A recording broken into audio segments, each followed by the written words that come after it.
30.000 firme raccolte, l'unico partito che ha fatto la raccolta firme per presentarsi a queste regionali. Cosa ha comportato questo sforzo? Premesso che siamo un movimento e non un partito, è stato uno sforzo clamoroso perché abbiamo dovuto fare chilometri, riunioni, incontrare migliaia di persone della nostra comunità veneta ed è stato veramente un successo perché poi si è messo in campo un'onda di entusiasmo con volontari, con certificatori, avvocati e qualche consigliere comunale che ci hanno permesso di raccogliere quasi 30.000 firme, un record, vale a dire che è stato il popolo che ci ha autorizzato a essere presenti alle elezioni e non un'autocandidatura. Questo veramente ci ha dato molto entusiasmo e sta portando moltissima gente a sostenerci.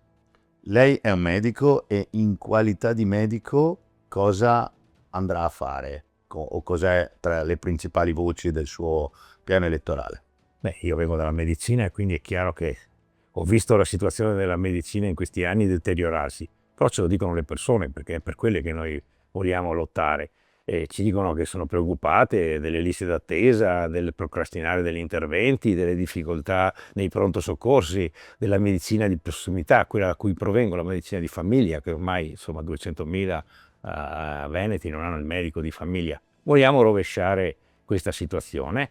Certo c'è ancora una qualità la nostra medicina, ma quella di prossimità, quella che serve alle persone, il servizio ai cittadini, quello è nettamente peggiorato. Dobbiamo invertire, noi vediamo che c'è un punto principale, il fatto che si stia messo al centro l'economia nella gestione della sanità. L'azienda zero, noi la vogliamo cambiare, non perché non siamo attenti agli sprechi, ma perché deve tornare al centro l'umanità e la persona. Quella dobbiamo fare. Da sistema deve diventare e tornare a essere un servizio. Chiaro, ci vorranno le risorse, le andremo a prendere, colpiremo gli sprechi, abbiamo 16 miliardi di residuo fiscale, visto che la nostra sanità è ancora eccellente e serve altri territori, è giusto che abbiamo più risorse nella ripartizione che fa lo Stato per poterla sostenere, perché serviamo altre parti della penisola italica. Ecco, molta gente che anche concorda con voi nelle vostre idee nel mondo della sanità sono scettici nel votarvi per paura di dire mando il mio voto solo per la sanità. In realtà avete anche altri obiettivi? Ma certamente, io vengo da 28 anni di sindaco, con una lunga esperienza, sono stato anche consigliere provinciale nella mia carriera pregressa. Non ho fatto altra carriera perché sono uno che dice quello che pensa, quindi ogni tanto viene sbattuto fuori o messo di parte. Però è chiaro che abbiamo una visione a 360 gradi, quelle che sono le competenze della regione, il territorio, la cementificazione. Noi vogliamo trasformare i piani regolatori in edilizia rigenerativa dei centri urbani che sono deteriorati, dare una risposta a anziani e giovani che non trovano case in affitto, fare tutto quello che non è stato fatto in questi anni su questo punto e impedire poi anche trasformazioni del territorio in cui il territorio agricolo viene sacrificato per fare fotovoltaico, non per dedicarlo alla produzione di cibo, ma fotovoltaico, che non è che siamo contro questa energia alternativa.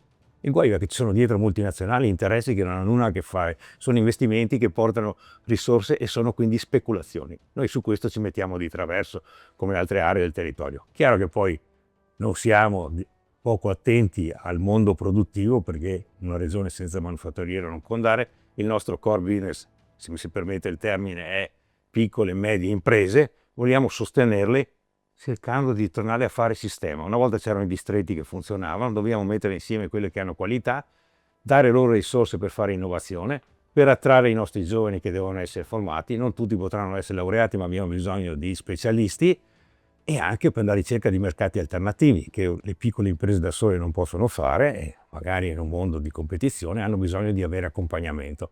Sono tutte cose molto semplici da mettere in campo se sono razionalizzate. Poi c'è una cosa fondamentale che chiedono tutti, dalla medicina al mondo produttivo, basta burocrazia. Lì si risparmierebbe già molto e sarebbe di aiuto a tutti. Domani vieni eletto. La primissima azione che andrete a fare? Metto subito le mani sulla sanità, riformo l'azienda zero che è stata fatta nel 2016, proprio quel principio che si regola la sanità dal punto di vista economico. Deve tornare al centro del cittadino, la comunità, l'umanità delle persone.